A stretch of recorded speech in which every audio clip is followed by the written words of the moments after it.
बड़ी खबर इस वक्त आ रही है पश्चिम बंगाल से। पश्चिम बंगाल हिंसा का मामला लगातार गर्माता जा रहा है। पश्चिम बंगाल के पूर्व बीजेपी राज्य अध्यक्ष दिलीप घोष पर को जिस तरह से टीएमसी कार्यकर्ताओं ने घेरा, ये मामला भी अब गर्मा रहा है। भवानीपुर हिंसा का मामला गर्मा रहा है। मुख्य चुनाव आयोग ने राज्य चुनाव आयोग से अपनी 5 बजे तक रिपोर्ट भी मांगी है। बीजेपी का एक प्रतिनिधिमंडल भी चुनाव आयोग से 5 बजे मिलने जा रहा है। कोलकाता में ये मुलाकात होगी। अब ये मामला लगातार गर्माता जा रहा है। जिस तरह से दिलीप घोष को घेरा गया, टीएमसी कार्यकर्ताओं ने चारों तरफ से घेर लिया। दिलीप घोष के सुरक्षाकर्मियों को पिस्टल निकालनी पड़ी। ये मामला गंभीर हो सकता था, कुछ भी हो सकता था, और लोकतंत्र में इस तरह की तस्वीरें जो हैं वो डरा देती हैं। अब बीजेपी ने साफ कहा है कि ये टीएमसी कार्यकर्ताओं की गुंडागर्दी है। दिलीप घोष को इस तरह से घेरा गया, उनके साथ धक्का मुक्की की गई है। सुरक्षाकर्मियों की मौजूदगी में भी टीएमसी कार्यकर्ताओं ने बीजेपी नेता दिलीप घोष का विरोध करते हुए उनके साथ धक्का मुक्की की है। बीजेपी चुनाव आयोग के पास जा रही है। एक बीजेपी का प्रतिनिधिमंडल शाम 7 बजे कोलकाता में चुनाव आयोग से इस मामले की शिकायत करने जा रहा है। वहीं मुख्य चुनाव आयोग ने राज्य चुनाव आयोग से, बंगाल चुनाव आयोग से 5 बजे तक रिपोर्ट देने की बात भी की है। बीजेपी ने कहा है कि ऐसी स्थिति में उपचुनाव नहीं हो सकते, निष्पक्ष चुनाव नहीं, निष्पक्ष मतदान नहीं हो सकता है, तो आपको चुनाव टाल देना चाहिए। बीजेपी अब उपचुनाव को टालने की बात कर रही है, मांग कर रही है। और टीएमसी कार्यकर्ताओं ने जिस तरह से दिलीप घोष को घेरा,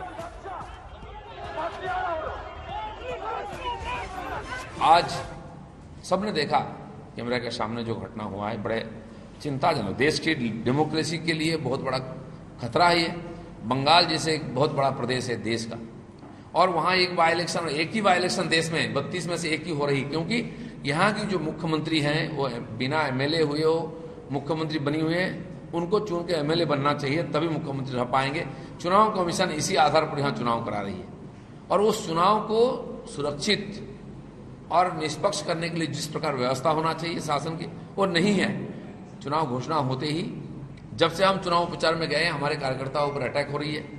बार बार हमको बाधित किया जा रहा है, काम से रोका जा रहा है। चुनाव प्रचार में हमारे उम्मीदवार हैं प्रियंका टिब्रिवाल जी, उनको जगह जगह रोका गया है। हमारे माननीय प्रदेश अध्यक्ष जी डॉक्टर सुकांत मजूमदार को रोका गया, उनको अरेस्ट भी किया गया, और बीच बीच में झड़प चलता रहा। आज अंतिम दिन हम सारे कार्यकर्ताओं को 80 जगह में हम लोगों ने प्रचार शुरू किया।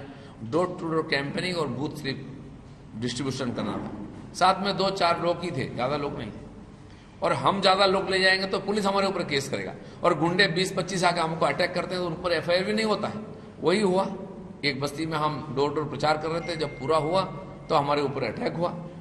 कई लोग जाके हमको घेर लिए, हमारे साथी कार्यकर्ताओं को जमीन पर पटक पटक कर मारा गया, सर फोड़ दिया गया, लहूलुहान कर दिया गया।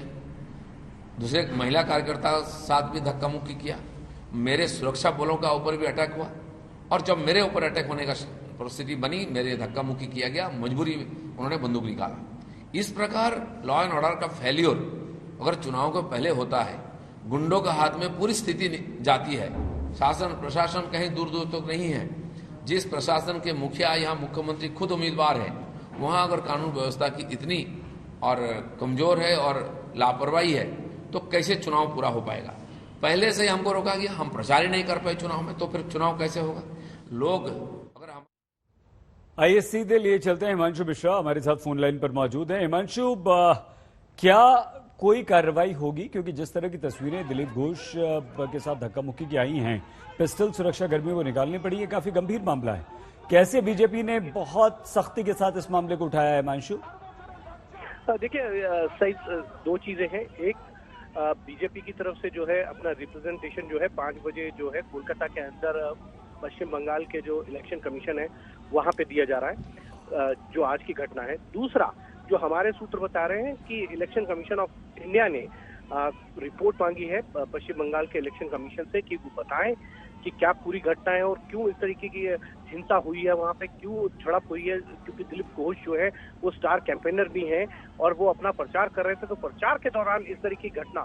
और बीजेपी हमेशा ये कहती रही है कि पश्चिम बंगाल के अंदर जो है टीएमसी के कार्यकर्ता और नेता जो है हिंसा करके वहां पे चुनाव जीतने की कोशिश करते हैं, और इसीलिए आज आप अगर वो विजुअल्स देखेंगे तो कहीं ना कहीं दिलीप घोष को जिस तरीके से धक्का मुक्की की गई और उनके सुरक्षा कर्मियों को रिवॉल्वर निकाल के उनको जो है वो बचाना पड़ा, तो ये कहीं ना कहीं एक बड़ा मामला जरूर है। और इसको लेकर बीजेपी शायद अब चुप नहीं बैठेगी, और इसीलिए आज 5 बजे जो है उनका प्रतिनिधि मंडल जो है इलेक्शन कमीशन से वहां पे मुलाकात करके कार्रवाई करने की मांग करेगा।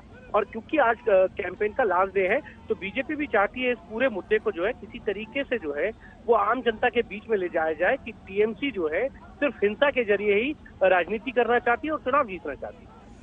बहुत धन्यवाद हिमांशु।